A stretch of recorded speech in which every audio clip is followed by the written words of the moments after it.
आदरणीय समनी जी, संवत्सरी महापर्व की आराधना में उपस्थित भाइयों तथा बहनों, अभी हमारा सेशन है आलोचना का। आलोचना हमें सबको करनी चाहिए। आज संवत्सरी महापर्व है। संवत्सरी महापर्व के दिन हमें 4 काम अवश्य करने चाहिए। ये 4 काम है। प्रथम, प्रतिक्रमण हमें अवश्य करना चाहिए आज के दिन, क्योंकि आज के दिन प्रतिक्रमण करने से 1 साल के भीतर हमने जो भी पाप किए हैं जान अनजान में, उनकी शुद्धि हो जाती है, क्लीनिंग हो जाती है। इसीलिए हमें आज के दिन प्रतिक्रमण अवश्य करना चाहिए। दूसरी बात, आज के दिन हमें प्रायश्चित करना चाहिए पापों का। पास्ट लाइफ में वो हमें याद नहीं, लेकिन पास्ट टाइम में यानी बचपन से लेकर अब तक का जितना हमारा जीवन है, उन सब के बीच किसी भी प्रकार का हमने पाप का सेवन किया हो तो आज के दिन हमें उन दोषों का हमें प्रायश्चित करना चाहिए। तीसरी बात, आज के दिन हमें आलोचना करनी चाहिए।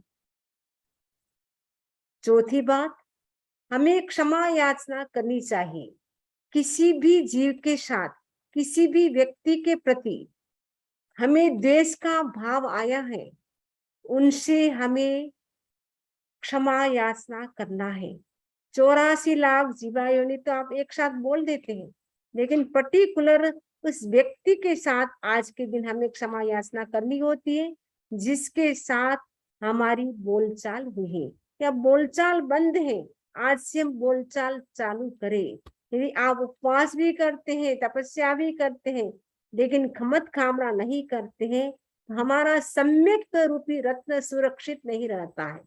मिथ्यात्व अवस्था में जो तप किया जाता है, जो जप किया जाता है, जो साधना की जाती है, जो प्रतिक्रमण किया जाता है, उतना बेनिफिट नहीं होता है। जितना हम सम्यक्त्व के साथ करते हैं उससे हमें अनंत गुना लाभ मिलता है और सम्यक व्यक्ति की ही मुक्ति होती है। मिथ्यात्व की कभी भी मुक्ति नहीं होती है। तो आज के दिन हमें क्षमा याचना भी करना है।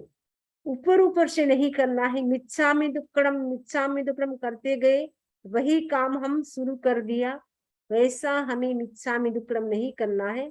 हमें अंतर दिल से मिच्छामि दुक्कडम आज लेना है। आलोचना क्यों करनी चाहिए? तो आराधना जो हमारे जयाचार्य तेरापन धर्म संघ के चतुर्थ आचार्य, उन्होंने आराधना बनाई। उन्होंने पहली आराधना की जो ढाल है वो आलोचना की ढाल है। तो उनमें उन्होंने कहा आलोचना हमें क्यों करनी चाहिए, आलोचना नहीं करने से क्या होता है। उन्होंने कहा आलोय वीणा उत्कृष्ट भांगे, ताल अनंत रुलीजे, नरक निगोद में झिंका खावे, इम जाने आलोयण के जरा मुने सरे, आलोयणा एम कीजे। आलोचना हमें क्यों करनी चाहिए? तो जयाचार्य इसके उत्तर में कहते हैं, आलोचना अगर हम नहीं करते हैं तो अनंत काल तक संसार में परिभ्रमण करते रहते हैं। इसीलिए हमें आलोचना करनी चाहिए। आलोचना करने से हम आराधक बन जाते हैं। यदि हम आलोचना नहीं करते हैं, पापों का प्रायश्चित नहीं करते हैं, जिससे हम निराधक बन जाते हैं। इसलिए आलोचना हमें अवश्य करनी चाहिए। आलोचना हम करें तो कैसे करनी चाहिए? जयाचार्य कहते हैं, भोला बालक जेम आलोवे, आचार्याधिक पासो, नाय धोने निर्मल होवे, जेम आलोइणा एम कीजे। जैसे भोला बालक होता है, छोटा बालक होता है, वो जो भी बात होती है, जैसी भी बात होती है, वो सब की सब एज इट इज बता देता है। कुछ भी छुपाता नहीं है, लुकाव छुपाव नहीं करता है। वैसे ही हमें बच्चे की तरह, भोले बालक की तरह जो भी हमने दोषों का सेवन किया है, जो भी हमने पापों का आचरण किया है उनका हमें दिल खोल करके गुरु की साक्षी, गुरु के सामने या साधु साधी के सामने, समणी जी के सामने जो भी हमने पाप किया है उनका हमें आज के दिन क्या करना है, उनका हमें प्रायश्चित देना है, उनकी शुद्धि करना है। तो भोले बालक की तरह करना चाहिए, क्योंकि शुद्धि होती है ऋजु व्यक्ति की, और ऋजु व्यक्ति की शुद्धि होने से क्या होती है, उनकी ही मुक्ति होती है। सो ही उज्जूय भूयस्स, जो सरल होता है उसकी शुद्धि होती है। और शुद्ध जो, जब हृदय हमारा शुद्ध हो जाता है तब हमारा मोक्ष होता है। जब तक शुद्धि नहीं होती है तब तक हमारा मोक्ष नहीं होता है। शुद्धि कब तक नहीं होती, जब तक हम सरलता को नहीं अपनाते, छल कपट में रहते हैं, तब तक शुद्धि नहीं होती है। तो जयाचार्य कहते हैं कि हमें सरलता के साथ जो भी दोष लगे सब हमें क्रमशः खोल खोल के हमें बताना चाहिए कि एक साल में हमने ऐसे ऐसे दोषों का सेवन किया, या पूरी लाइफ में यदि अभी तक आलोचना नहीं की है तो पूरी लाइफ का अगर आपको याद है तो उन सब दोषों को याद करके हमें जा करके साधु संतों के पास, गुरुदेव के जाए तो गुरुदेव के पास जा करके आलोचना करें। तो आलोचना करने से कितना बड़ा लाभ होता है कि हमारा संसार ही लिमिट हो जाता है, सीमित हो जाता है, और जिससे हमारा मोक्ष जल्दी होता है। तो हमें आज करनी है 18 पापों की आलोचना, क्योंकि हम दिन भर के जो हमारे डेली रूटीन के जो काम होते हैं उनमें ज्यादा हम 18 पापों का ही सेवन करते रहते हैं। आज हमें पापों से मुक्त होने के लिए हमें क्या करना है, 18 पापों की जो आलोचना है उनकी करनी है। तो हमें कैसे करनी है, तो पूरे होश के साथ और पूरे जोश के साथ करना है। यदि हमारी जागरूकता नहीं होती है, हम सब काम बेहोशी में करते जाते हैं, उससे लाभ नहीं होता है। पूरे जोश के साथ हमें आलोचना करनी है और होश के साथ करना है। जब जीव को होश का अवलोकन का गुण खिलता है जीव के भीतर, तो क्या होता है, स्वाभाविक रूप से अपने सभी दोष तीव्रता से दिखते हैं, पहचान में आते हैं। दोष देखने पर भय, शोक, विषाद या निराशा के भाव हमारे भीतर नहीं आना चाहिए, अपितु गुरु की आज्ञा में दोषों की परतों को हटाना है। क्योंकि जब दोषों की परतें हट जाएगी, जब पापों की धूल उड़ जाएगी, शुद्ध भावों के फूल खिल जाएंगे, सद्गुणों की सुगंध आएगी, मन आंगन चारों ओर, मन आंगन में चारों ओर क्या है, उत्पन्न होगा, आत्मरस का पान होगा, गुरु तत्व का गुणगान होगा, ईश्वरीय सत्ता से हमारा जुड़ान होगा, पूर्णता का भान होगा। इसी भाव से, इसी लक्ष्य से आज ज्ञात और विस्मृत सभी पापों से मुक्त होने की हमें क्या करना है, याचना करना है। अहो वीतराग परमात्मन अनादिकाल से इस संसार परिभ्रमण में हम भटक रहे हैं। मन से, वचन से, काया से जो भी हमने पापों का सेवन किया है, कराया है, और जो भी पाप कर रहे हैं उनकी हमने प्रशंसा की है, आत्म साक्षी से, गुरु साक्षी से हमारे ये सब पाप, प्राणातिपात, मृषावाद, अदत्तादान, मैथुन, परिग्रह, ये जो भी हमने पापों का सेवन किया है, ये सब पाप मेरे निष्फल हो, निष्फल हो, निष्फल हो। जो में जीव विराधिया सेव्या प्रातिपात, नाथ आपके साक्षी में वारंवार धिक्कार, करी है जीव की हिंसा, किया है अत्याचार, नाथ आपके साक्षी में मिच्छामि दुक्कडम। जो हमने जीवों की विराधना की हो, जान में अनजान में, प्राणातिपात यानी प्राणियों की जो जीव हैं, एकेंद्रीय से लेकर पंचेंद्रिय तक के जीवों की जो भी हमने जान अनजान में विराधना की हो, कराई हो, करते हुए का हमने अनुमोदन यानी उनकी प्रशंसा की हो कि तुमने बहुत अच्छा किया है, इस प्रकार हमने उसकी प्रशंसा भी की हो। हे भगवान, हे गुरुदेव, मैं आपकी साक्षी से अपने आप को धिक्कारता हूँ।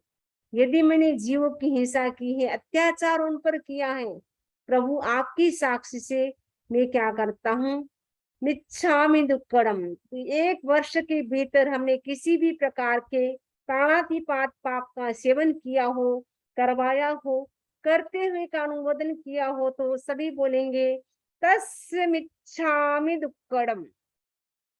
जो में जीव विराधिया सेव्याम निशावान, नाथ आपके साक्षी में बारंबार धिक्कार। कहे हैं झूठ कितने ही कहा मृषावान, नाथ आपके साक्षी में मिच्छामि दुक्कडम आज, मिच्छामि दुक्कडम आज। पहला पाप था प्राणातिपात, उसमें हमने हिंसा की आलोचना की।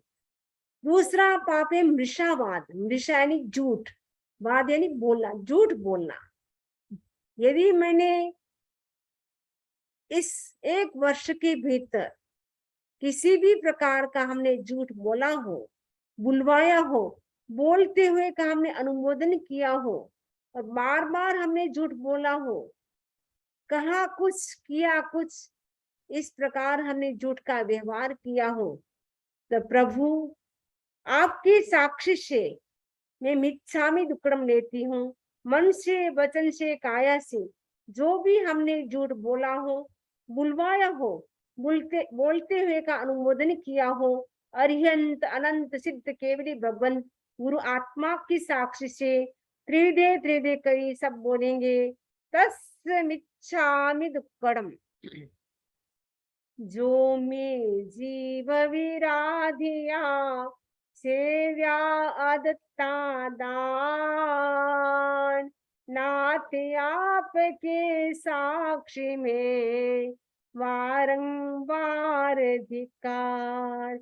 इतनी ही चोरी करी, किया है विश्वासघात, नाथ आपके साक्षी में मिच्छामि दुक्कडम।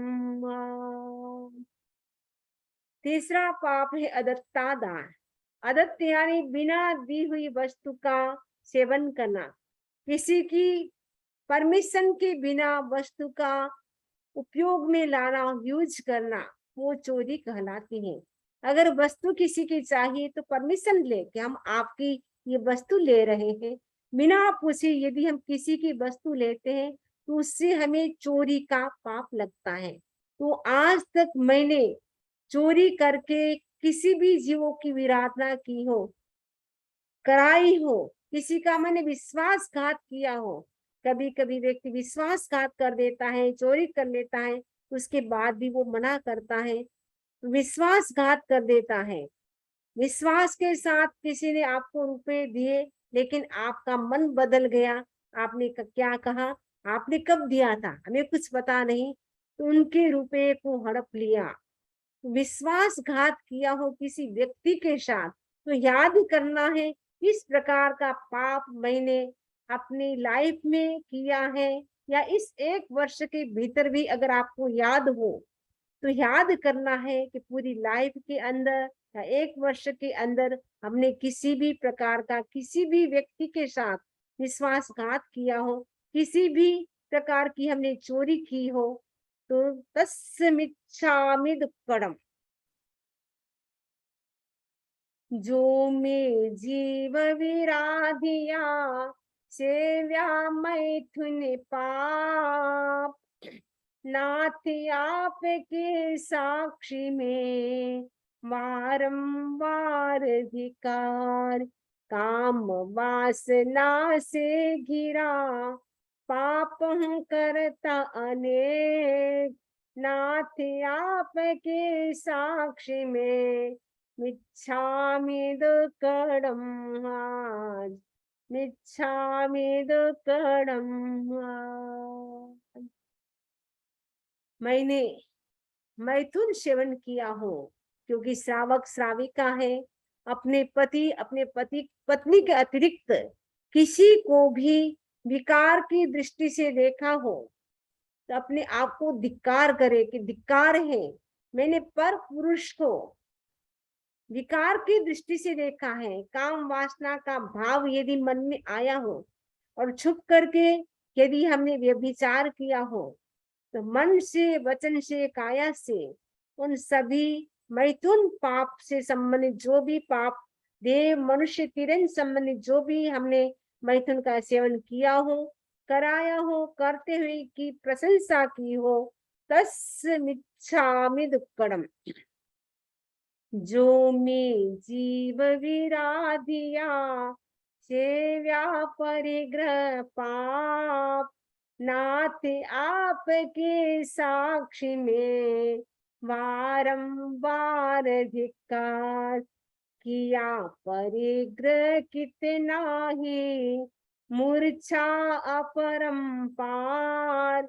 नाथ आपके साक्षी में मिच्छामि दुक्कडम् आज।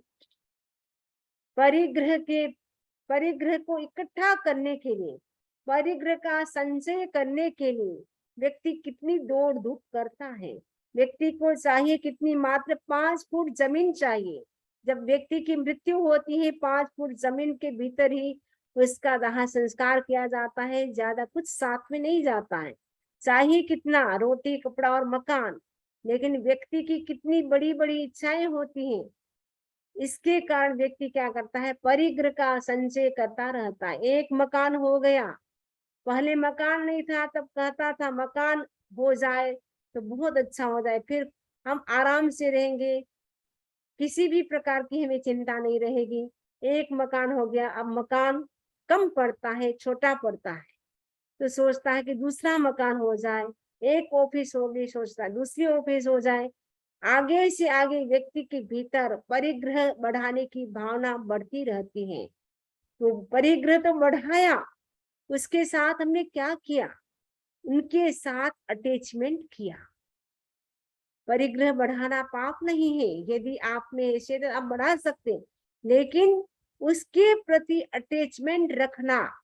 अटैचमेंट रखने से क्या होता है, परिग्रह के प्रति, पैसे के प्रति यदि हमारा ममत्व भाव होता है तो कहा जाते हैं व्यक्ति मृत्यु के पश्चात वो चूहा या सांप की योनि में उत्पन्न होता है। यदि हमें उन योनियों से बचना है, आज से ही हम संवत्सरी महापर्व पर संकल्प करें कि हम परिग्रह के प्रति अटैचमेंट नहीं रखेंगे। यानी व्यक्ति है आपके पास, जो वस्तु है, जो भी आपके काम में आने वाली, नहीं काम में आने वाली बहुत सारी चीजें हैं, क्योंकि व्यक्ति को चाहिए पहनने के लिए कितनी जोड़ी, 4 जोड़ी 5 जोड़ी से ही ज्यादा नहीं चाहिए। हम लोग 4 जोड़ी है तो भी हमारा काम चलता है। तो आप लोगों के पास, किसी के पास 500 भी हो सकती है, किसी के पास 1000 भी हो सकती है। तो इतनी सारी एक साथ ड्रेसेस होती है, एक साथ तो ऐसे भी नहीं पहनते हैं। पहनेंगे तो एक जोड़ी पहनेंगे, लेकिन इतनी सारी रखते हैं, इतनी पहनी भी नहीं जाती है। फिर भी व्यक्ति क्या करता है, बाहर जाता है, एक ड्रेस नहीं लेकर के आ जाता है।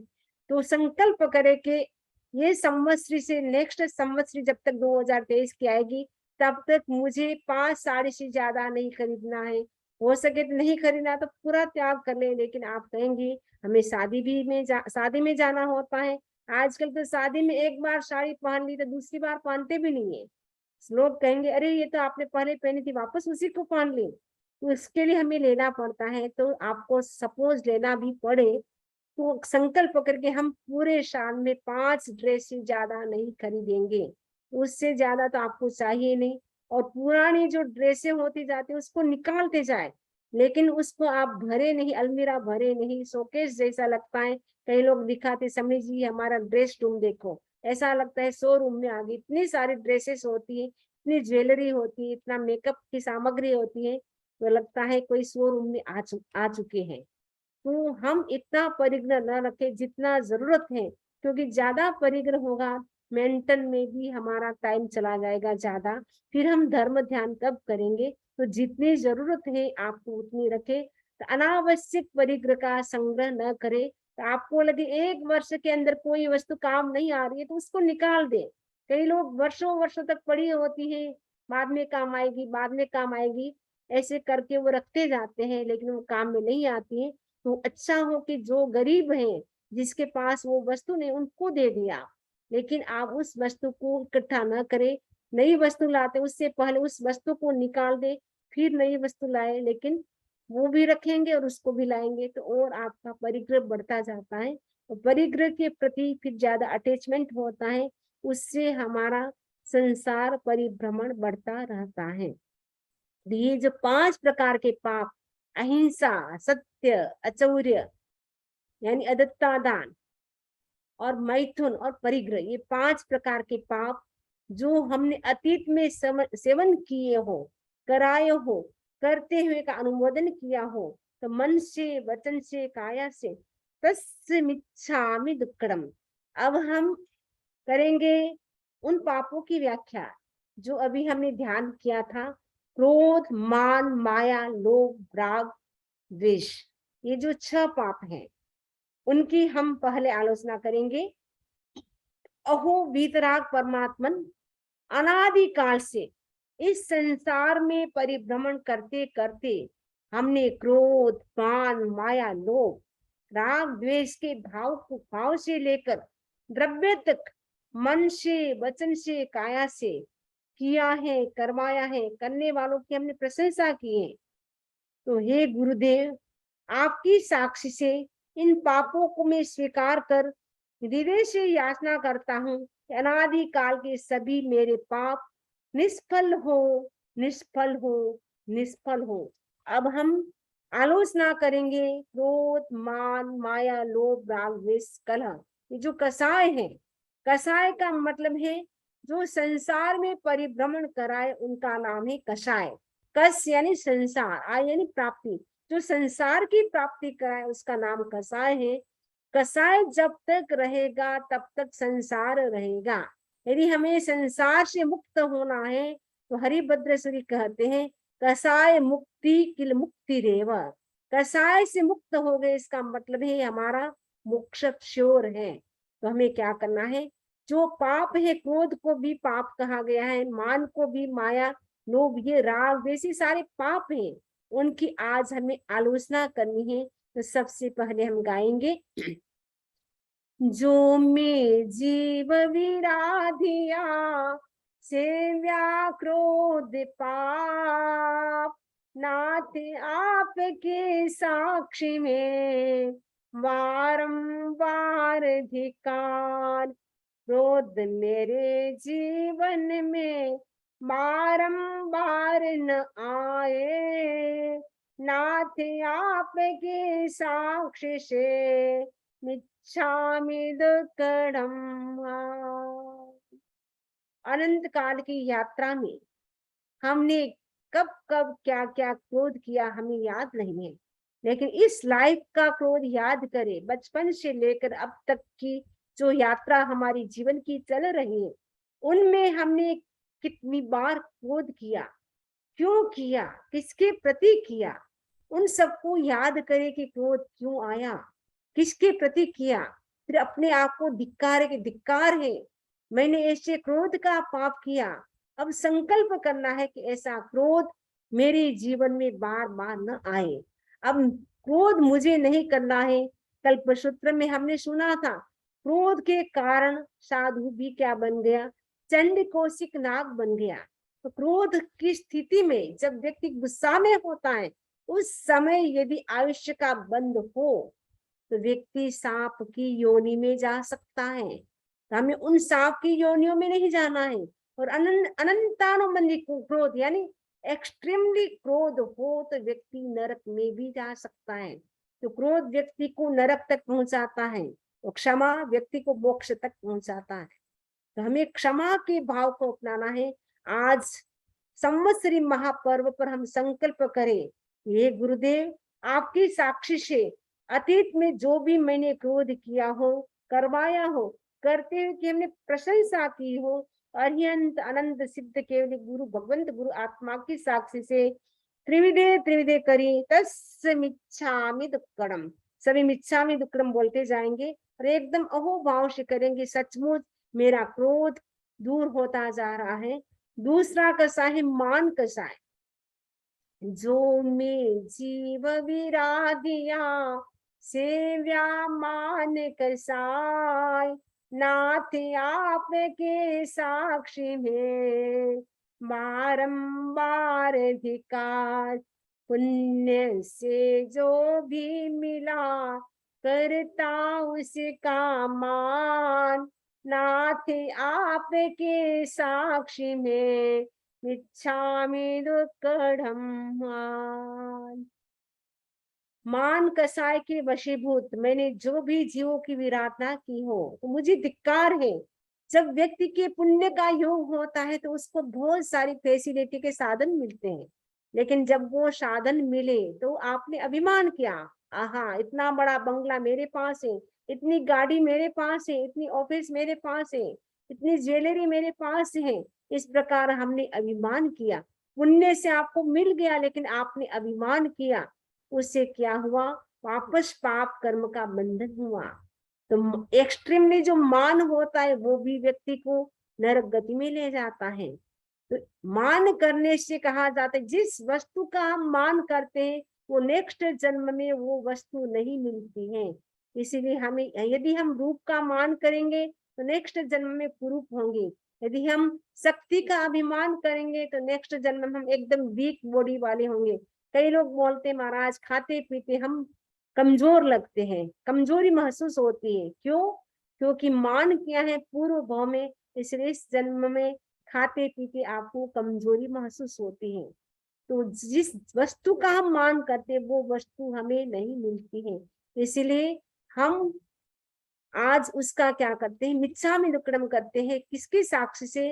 अरिहंत अनंत गुरु भगवंत की साक्षी से त्रिविधे त्रिविधे करी, जो भी हमने मान कसाय का सेवन किया हो, करवाया हो, करते हुए का अनुमोदन किया हो, तो तस्मिच्छामि दुक्कडम, जो में जीव विराधिया सेव्या माय कसाय, नाथ आपके साक्षी में बारंबार धिकार, चाल चली माया करे किया कपट अपराध, नाथ आपके साक्षी में मिच्छामि दुक्कडम मान।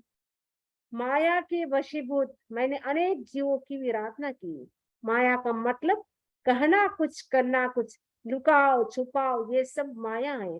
चाल चली, कहा कुछ किया कुछ, छल कपट का व्यवहार किया, इस प्रकार का हमने पास्ट लाइफ में किया वो याद नहीं, लेकिन इस लाइफ में बचपन से लेकर अभी तक के यात्रा में हमने जो भी मायापूर्ण व्यवहार किया हो, तो गुरुदेव की साक्षी से, अरिहंतों की साक्षी से त्रिदे त्रिदे करी तस्मिच्छामि दुक्कडम, जो में जीव विराधिया सेव्या लोभ कसाय, नाथ आपके साक्षी में बारंबार धिकार, इच्छा तृष्णा अपरंपार, लोभ किया है अपार, नाथ आपके साक्षी में मिच्छामि दुक्कडम मान।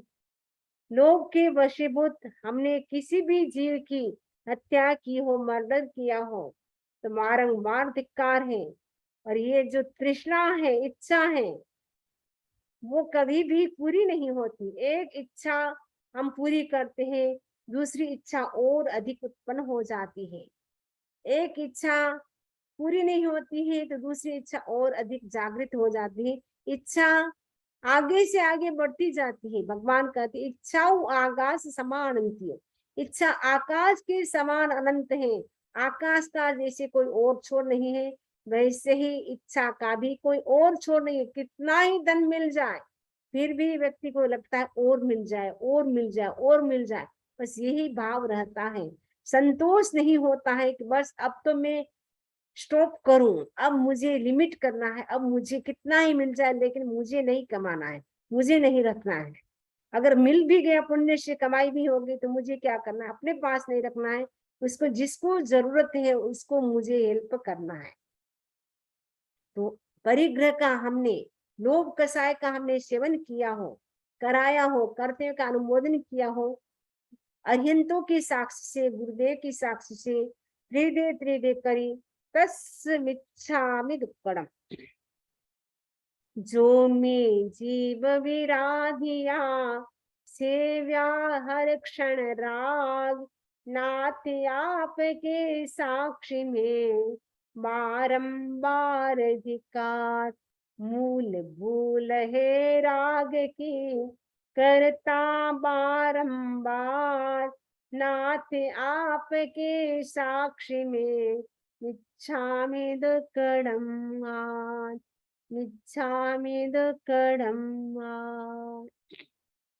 राग के वशीभूत, क्योंकि कर्म बंधन के दो बीज हैं, रागोय दोषो ये कम भीम। भगवान उत्तराधर्म सूत्र में कहते हैं राग और द्वेष ये कर्म के बीज है, उससे निरंतर कर्म का बंधन होता रहता है। या तो हमें किसी के प्रति राग है या किसी के प्रति द्वेष है। अपना जब तक स्वार्थ पूरा होता रहता है तब तक व्यक्ति को उनके प्रति राग होता है। जब स्वार्थ पूरा नहीं होता है तो राग भी द्वेष में कन्वर्ट हो जाता है। फिर भले ही सगा भाई हो, चाहे सगी बहन हो, चाहे पति भी क्यों न हो, पत्नी भी क्यों न हो, स्वार्थ पूरा नहीं है, नहीं हो रहा है, तो उसके प्रति भी हमारा द्वेष खड़ा हो जाता है। तो हमें याद करना है कि हमने किसी के प्रति राग का भाव किया हो, ये राग है, संसार में परिभ्रमण कराने वाला है। इसलिए हमें क्या करना है, जो राग की हमने भूल की, किसी के प्रति राग करके, राग यानी अटैचमेंट, मेरा माना कि मेरी पत्नी, मेरा बेटा, मेरा पति, मेरी बेटी, मेरा मेरा किया, मेरा कुछ भी नहीं है। व्यवहार की दृष्टि से हमारे सारे संबंध है, निश्चय की दृष्टि से हमारे कोई संबंध नहीं है। हम अकेले आए हैं तो अकेले ही जाएंगे, लेकिन हम सोचते हैं कि ये मेरा मेरा करके हम उसके प्रति राग करते रहते हैं और एक दिन हम सब छोड़ करके चले जाते हैं। और राग करने से फिर हमारा परिभ्रमण बढ़ जाता है। इसलिए आज हम चिंतन करें, अतीत में यदि हमने किसी व्यक्ति के प्रति, वस्तु के प्रति हमने राग भाव किया हो, बचपन से लेकर अब तक की यात्रा में जो भी हमने राग भाव किया है, क्योंकि व्यक्ति भी होता है राग, राग का कारण वस्तु भी होती है, तो जो भी हमने राग भाव किया है, आज हम गुरुदेव की साक्षी से, अरिहंतों की साक्षी से मिच्छामि दुक्कडम करते हैं। त्रिदे त्रिदे करे तस्मिच्छामि दुक्कडम। जो में जीव विराधिया सेव्या हर क्षण द्वेष, नाथ आपके साक्षी में बारंबार धिकार। मूल भूल के साथ में देश की बंधती गांठ, नाथ आपके साक्षी में मिच्छामि दुक्कडम आज। राग के साथ क्या होता है, द्वेष की गांठ भी बंधती जाती है। राग जब द्वेष में कन्वर्ट होता है तब द्वेष से भी कर्म के बंधन होते हैं। तो व्यक्ति को द्वेष कब होता है, जब उसका स्वार्थ सिद्ध नहीं होता है, वो द्वेष उसके प्रति करता है, नफरत करता है, घृणा करता है। ये द्वेष भी क्या है, व्यक्ति को संसार में परिभ्रमण कराने वाला है। अतीत में यदि हमने किसी भी प्रकार का द्वेष भाव किया हो, किसी व्यक्ति के प्रति, वस्तु के प्रति, किसी प्राणी के प्रति, मन से वचन से द्वेष किया हो, करवाया हो, कर्तव्य का अनुमोदन किया हो, तो गुरुदेव की साक्षी से, अरिहंतों की साक्षी से त्रिदे त्रिदे करी तस्मिच्छामि दुक्कडम। जो में जीव विराधिया सेव्या कलह पाप, नाथ आपके साक्षी में बारंबार धिकार। स्वार्थ और आक्रोश से किया कलह का पाप, नाथ आपके साक्षी में इच्छामि दुक्कडम। कलह का पाप, कलह यानी झगड़ा, आपस में झगड़ा करना, छोटी छोटी बातों को लेकर के झगड़ा करना, तू मैं करना। और कल झगड़ा में व्यक्ति को पता ही नहीं चलता है, उसके कारण भी कितने जीवों की वो हिंसा कर लेता है। स्वार्थ के कारण व्यक्ति क्या है, आक्रोश में आ जाता है और झगड़ा का वातावरण वो खड़ा करता है, तो स्वयं अशांत रहता है, घर के वातावरण को भी वो खराब बनाता है। यदि हमने पास्ट लाइफ में या इस बचपन से लेकर के अभी तक की लाइफ में हमने कलह किया और किसी के प्रति, बचपन में भाई बहन के रूप में हम साथ में रहते थे, झगड़ा भी कर लेते थे, तो याद करें कि बचपन से लेकर के अभी तक की यात्रा में, बड़े होने के बाद बच्चों के साथ, पति के साथ कभी भी किसी भी प्रकार का झगड़ा यानी बोलचाल हुई हो, तो याद करके उनसे अंतर दिल से खमत कामना करना है, तो गुरुदेव की साक्षी से, अरिहंतों की साक्षी से त्रिदे त्रिदे करे, द्वेष कलह संबंधी जो भी दोष लगा हो तो तस्मिच्छामि दुक्कडम। जो में जीव विराधिया सेव्या अभ्याख्यान, नाथ आपके साक्षी में बारंबार धिकार। झूठा कलंक लगाते रहे किया है अभ्याख्यान, नाथ आपके साक्षी में इच्छा में दुक्कडम। अभ्याख्यान यानी झूठा आरोप लगाना, किसी ने कोई मिस्टेक नहीं की है फिर भी हम कहेंगे आपने ये मिस्टेक की है। झूठा आरोप लगाना, झूठा कलंक लगाना, झूठा कलंक। सीता सती, जो सीता महासती थी, उनके प्रति झूठा कलंक क्यों आया? उन्होंने उस कलंक की आलोचना नहीं की थी। पूर्व भाव में वो एक सेठ की पुत्री थी, बहुत सुंदर थी, उसका रूप इतना था, इतना था कि जैसे वो बाहर जाती तो लोगों की भीड़ लग जाती उसके रूप को देखने के लिए। सब लोग लट्टू हो जाते थे उसके पीछे। उसको अपने रूप के प्रति भी बड़ा घमंड था, सोचती थी मेरे जैसा कोई इस संसार में रूपवान नहीं है। एक दिन वो घूमने के लिए जा रही थी, रास्ते में देखा संत, जो संत थे वो व्याख्यान कर रहे थे, उनके पास बड़ी भीड़ जमा थी। उसके पास कोई भी व्यक्ति नहीं आता। वो सोचती रोज तो मैं बाहर जैसे जाती हूँ, मेरे रूप को लेकर के इतने सारे लोग इकट्ठे हो जाते हैं, लेकिन आज कोई भी नहीं आता, इसका कारण क्या? देखा कि संत हैं, उनके पास इतनी भीड़ जमा हुई है, ये व्याख्यान सुना रहे इसलिए उनके पास इतनी भीड़ जमा है, और मेरे पास इसलिए कोई नहीं आ रहा है। उसने क्या किया, वेगवती जो लड़की थी, सीता का जी था, वो पूर्व भौम वेगवती वेगवती थी, सेठ की पुत्री थी। उसने संतों के प्रति झूठा कलंक लगाया, झूठा आरोप लगाया। अरे लोगों से कहा, अरे लोगों सुनो, आप किसके पास बैठे हो, किसका व्याख्यान सुन रहे हो? इस संत को तो मैंने कल स्त्री के साथ देखा था। छी छी, धिक्कार है ऐसे संतों को, आप व्याख्यान सुनते हैं। सारे लोग छी छी थू थू करके ऐसे एक एक करके उठने लगे, सारी भीड़ हट जाती है। और देखते देखते क्या होता है, झूठा कलंक लगाते ही संतों के प्रति, वो भी झूठा कलंक, तो संतों के प्रति झूठा कलंक लगाने से उसका शरीर एकदम जो सुंदर था एकदम ब्लैक हो गया, और दूसरी बीमारी हो गई उसके शरीर से, जो यूरिन पास होना चाहिए वो भी रुक गया। यूरिन पास ना हो तो व्यक्ति के पेट में कितना दर्द होगा, कितना वो बेचैन हो जाएगा। एकदम बेचैन होने लगी, पूरा रूप बदल गया। घर जैसे तैसे पहुंचती है, पिताजी ने कहा, अरे बेटी ये क्या, तुम्हारा इतना सुंदर रूप, तुम ऐसी काली कलुटी कैसे बन गई? अरे पिताजी रूप को छोड़ो, मेरे तो भयंकर बेचैनी हो रही है, मुझे यूरिन भी पास नहीं हो रहा है। पिताजी ने कहा, आज क्या कुछ किया है तुमने? कोई तुमने झूठा कलंक लगाया है? क्या बात है, कोई पाप करके आई हो? उसने कहा, हाँ, मेरे से अभ्याख्यान पाप हो गया है। मैंने एक संत पे जो निर्दोष है, निरपराधी है, उन पर मैंने झूठा कलंक लगाया कि इस संत को मैंने कल स्त्री के साथ देखा था।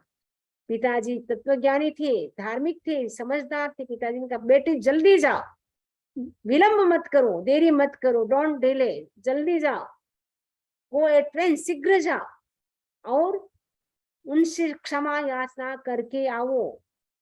बेटी क्षमा याचना करती है, लेकिन वो पूरी क्लियर नहीं बोलती है।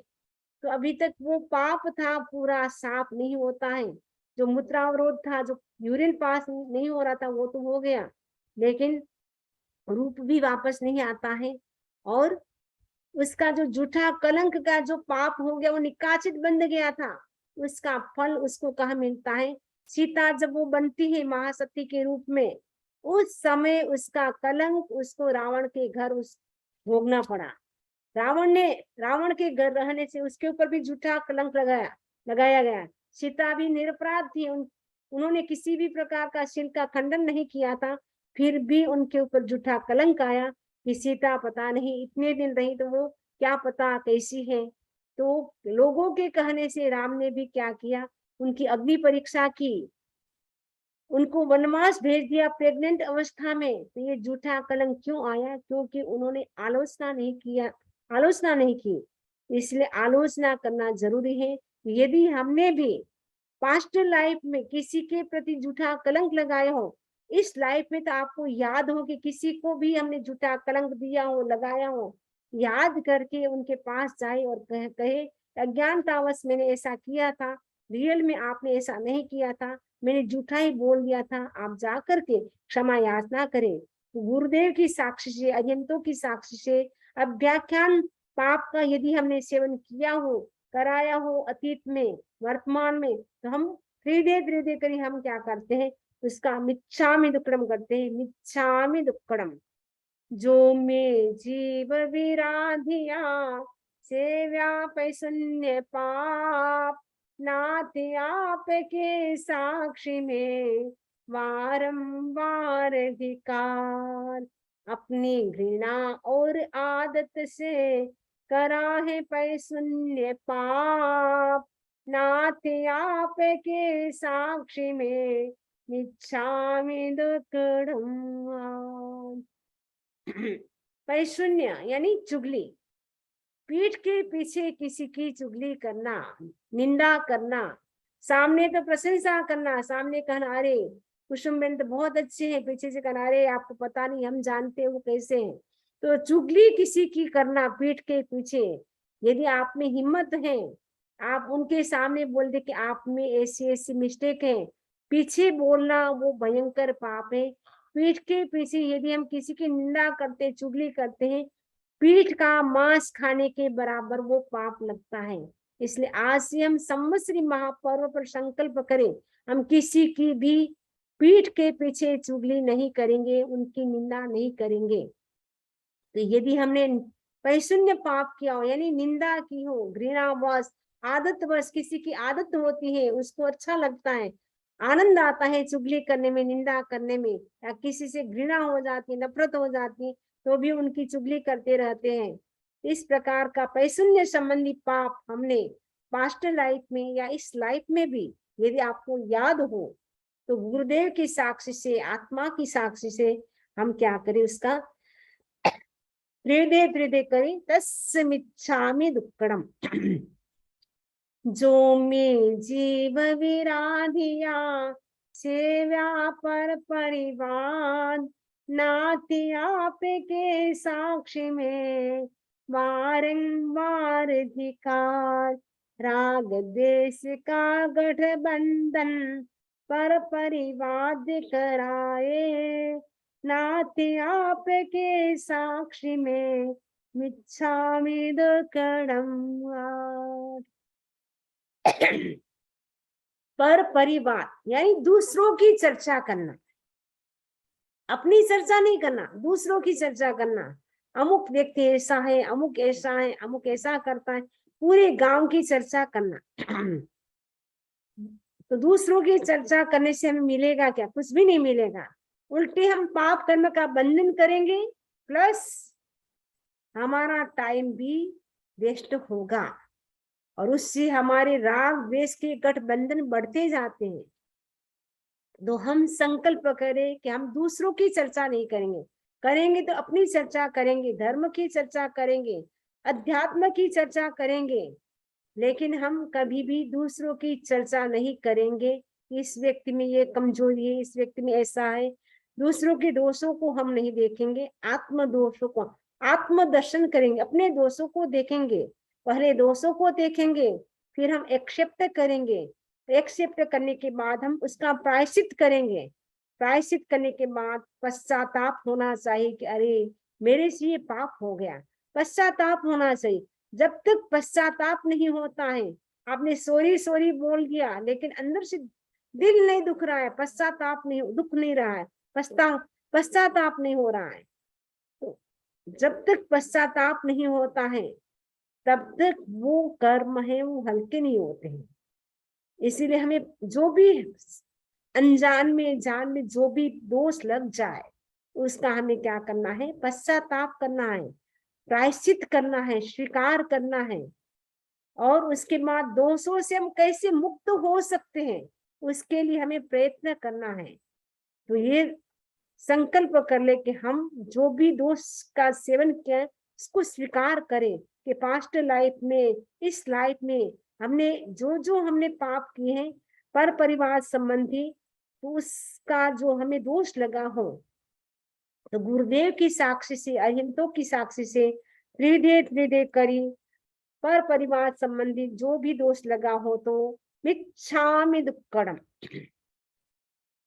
जो में जीव विराधिया सेव्या रति अरति पाप, नाथ आपके साक्षी में बारंबार धिकार, समझ बिना संसार रति धर्म अरति में रहा, नाथ आपके साक्षी में मिच्छामि दुक्कड़म। रति, संसार के प्रति तो रति यानी संसार तो व्यक्ति को अच्छा लगता है, धर्म के प्रति अरति यानी धर्म अच्छा नहीं लगता है। कहेंगे सामायिक करो, जप करो, ध्यान करो, उसमें रुचि नहीं लगती है, उसमें इंटरेस्ट नहीं आता है। लेकिन संसार के काम, मूवी देखने जाना है, क्लब में जाना है, पार्टी में जाना है, उसके लिए तो वो बहुत जल्दी रेडी होकर के आ जाते हैं, अरे चलो चलो मैं भी चलती हूँ आपके साथ। वो कहेंगे मैं प्रवचन सुनने के लिए जा रहा, आज नहीं, आज तो मुझे कोई बहुत अर्जेंट में काम आ गया, मुझे करना बहुत जरूरी है। ऐसा करके बहाना निकालते जाएंगे, क्योंकि धर्म में रुचि नहीं है, इंटरेस्ट नहीं आता है, इसलिए बहाने आते रहते हैं। संसार के कामों में रुचि होने से 100 काम छोड़ करके भी वो उन कामों को करने के लिए चला जाता है। कोई कहीं शादी में जाना है तो तैयार हो जाएंगे, पार्टी में जाना तैयार हो जाएंगे, लेकिन कहेंगे आपको चलना है गुरुदेव के दर्शन करने के लिए, आपको चलना है शमनी जी के दर्शन करने के लिए, आपको व्याख्यान सुनने चलना है, तब कहेगा नहीं अभी मैं नहीं चल सकती हूँ, अभी तो बहुत ठंडी लग रही है या गर्मी है, कुछ नहीं कुछ बहाना निकलेगा।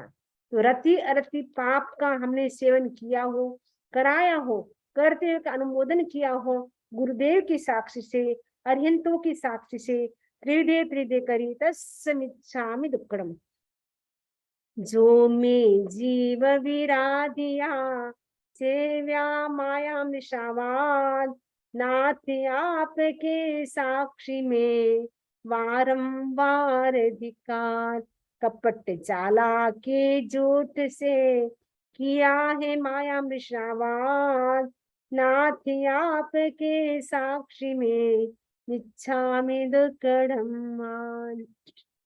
माया और मृषावाद ये ऐसे अलग अलग सेपरेट पाप आ गया, माया भी मृषावाद भी। लेकिन इसमें क्या करता है, झूठ बोलता है, वो भी क्या करता है, माया के साथ, छल के साथ, कपट के साथ वो झूठ बोलता है। और ये माया मृषावाद खतरनाक पाप है, क्योंकि इसमें व्यक्ति माया भी कर रहा है, झूठ भी बोल रहा है, एक साथ 2 पापों का वो सेवन कर रहा है, डबल कर्म का बंधन कर रहा है। वो चालाकी व्यक्ति में होती है, होशियारी होती है, अरे व्यक्ति बोलता है तुम तो बहुत होशियार हो, लेकिन ऐसी होशियारी कोई काम की नहीं है। वो हमारे संसार को बढ़ाने वाली होशियारी क्या काम की? हमें तो मुक्त होना है। अनादिकाल हो गया संसार में परिभ्रमण करते करते, अब तो हमें वापस अनंत काल संसार में नहीं परिभ्रमण करना है। तो माया मृषावाद संबंधी जो भी हमने पास्ट लाइफ में उसका सेवन किया हो, इस लाइफ में भी बचपन से लेकर के अभी तक की यात्रा में हमने माया मृषावाद पाप का सेवन किया हो, कराया हो, करते हुए का अनुमोदन किया हो, तो गुरुदेव की साक्षी से, अरिहंतों की साक्षी से त्रिदे त्रिदे करी तस्मिच्छामि दुक्कड़म। जो में जीव विराधिया सेव्या मिथ्या दर्शन, नाथ आपके साक्षी में वारंवार धिक्कार। देव गुरु के भेद की समझन श्रद्धा हो, नाथ आपके साक्षी में मिच्छामि दुक्कडम् मिच्छामि दुक्कडम्। जो 18 पाप है उसमें लास्ट पाप है मिथ्या दर्शन शल्य पाप। ये सबसे खतरनाक पाप है। 17 पाप एक तरफ और मिथ्या दर्शन शल्य पाप एक तरफ। क्योंकि मिथ्या दर्शन जो शल्य इसको कहा गया है, क्योंकि एक प्रकार का कांटा है मिथ्यात्व। ये जब तक कांटा नहीं निकलता है तब तक व्यक्ति को चुभता रहता है। शरीर में सपोज कांटा चलते चलते लग गया पैर में, वो चुभता रहता है। चुभने से हमारी चलने की जो स्पीड होती है वो स्लो हो जाती है। वैसे मिथ्या दर्शन शल्य रूपी कांटा जब तक हमारा रहेगा तब तक हमारी मोक्ष में जाने की जो स्पीड है वो स्लो हो जाएगी। इसलिए हमें सबसे पहले इस कांटे को दूर करना है।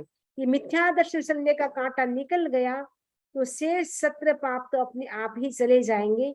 तो मिथ्या दर्शन शल्य जब तक रहता है तब तक व्यक्ति को देव गुरु धर्म के प्रति श्रद्धा नहीं होती, समझ भी नहीं होती है, उसके ऊपर श्रद्धा भी नहीं होती है। तो ये मिथ्या दर्शन शल्य संबंधी जो भी हमने पास्ट लाइफ में, इस वर्तमान की लाइफ में हमने सेवन किया हो, करते हुए का अनुमोदन किया हो, तो अरिहंत अनंत सिद्ध केवली भगवंत गुरु आत्मा की साक्षी से त्रिविधे त्रिदे करी तस्मिच्छामि दुक्कडम्।